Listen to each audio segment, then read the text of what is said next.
இப்ப நல்லா கவனிங்க.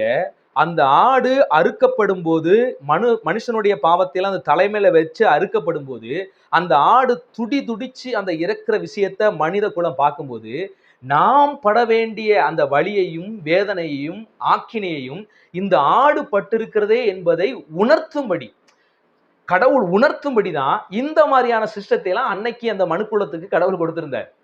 புரிஞ்சுக்கங்க. அப்ப கடவுள் ஏன் அதை செய்கிறார்? நம்முடைய அறிவுக்கு இறங்கி வந்து இதெல்லாம் செய்றாரு. ஏன் அதெல்லாம் கடவுள் செய்யணும்? அப்படித்தான் பண்ணணுமா? அப்படிலாம் நம்ம கேட்க முடியாது. கடவுள் வந்து நம்முடைய அறிவுக்கு இறங்கி வந்து நமக்கு புரியும்படியான சில விஷயங்களின் மூலியமாக அன்றைக்கு இடைபெற்றிருக்கிறார். அதனாலதான் வேதம் இப்படி சொல்லுது பாருங்க.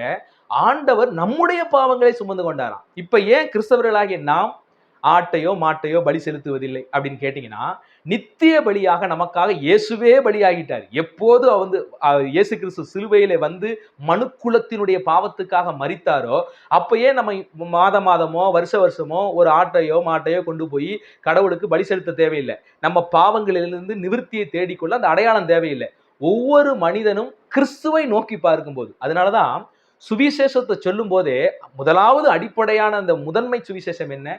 கிறிஸ்து உனக்காக ரத்தம் சிந்தினார், பாடுபட்டார், மரித்தார். அந்த காரியத்தை விசுவாசிக்கிறவன் ரட்சிக்கப்படுறான்னு ஏன் சொல்றோம்?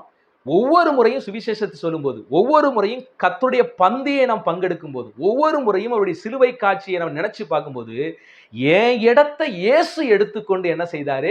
எனக்காக ரத்தம் சிந்தினார். அதை நினைத்து பார்க்கிறோம். நான் துடிதுடிக்க வேண்டிய இடத்திலே இயேசு துடிதுடித்தார். நான் அவமானப்பட வேண்டிய இடத்துல இயேசு அவமானப்படுத்தப்பட்டார் என்று அதை நினைத்து பார்த்து இன்னைக்கு நாமளே என்ன செஞ்சுக்கிறோம்?